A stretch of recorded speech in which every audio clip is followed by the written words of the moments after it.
আসসালামু আলাইকুম রহমতুল্লাহি বারাকাতু। অনেকে ঋণগ্রস্ত হয়ে পড়ে এবং ঋণগ্রস্ত হওয়ার পরে দোয়া জানতে চায় যে কোন দোয়া পড়লে আমাদের ঋণ পরিশোধ হবে। আসলে এখানে গুরুত্বপূর্ণ কয়েকটা বিষয় আছে। প্রথমত, যিনি ঋণগ্রস্ত তাকে আন্তরিক হতে হবে যে আমি আমার ঋণ পরিশোধ করব। ঋণ পরিশোধ করা আমার জন্য ফরজ, এই বিষয়টা তাকে উপলব্ধি করতে হবে, তাকে জানতে হবে এবং সেজন্য চেষ্টা করতে হবে।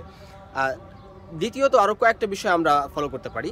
প্রথমত, বেশি বেশি ইস্তেগফার করা, কারণ ইস্তেগফার করলে বান্দাকে বিপদ থেকে মুক্তি দেওয়া হয়। মান লাজিমাল ইস্তিগফার জাআলাল্লাহু মিন যিকিন মাখরাজা ওয়া মিন হাম্মিন ফারজা ওয়া ইয়াখরুজুহু মিন হাইথু লা ইয়াহতাসিব। ইস্তেগফার বান্দাকে যে কোনো হালতে কঠিন অবস্থা থেকে রক্ষা করতে পারে। দ্বিতীয়ত, দুরূদ পড়া, যত বেশি বান্দা দুরূদ পড়বে বান্দার উপরে আল্লাহর রাহমা বারাকা তত বেশি নাজিল হবে। তৃতীয়ত, আল্লাহ সুবহানাহু ওয়া তাআলা হযরত ইউনূস আলাইহিস সালামকে যে দোয়াটি শিখিয়েছিল সেই দোয়াটা বেশি বেশি পড়তে পারি, লা ইলাহা ইল্লা আনতা সুবহানাকা ইন্নী কুনতু মিনাজ জালিমিন। চতুর্থত, আমরা এই দোয়াটা অবশ্যই পড়ব, আল্লাহুম্মা কফিনি বিহালালিকা আন হারামিকা ওয়া আগনিনি বিফদলিকা আম্মান সিওয়াকা। আল্লাহুম্মা কফিনি বিহালালিকা আন হারামিকা ওয়া আগনিনি বিফদলিকা আম্মান সিওয়াকা।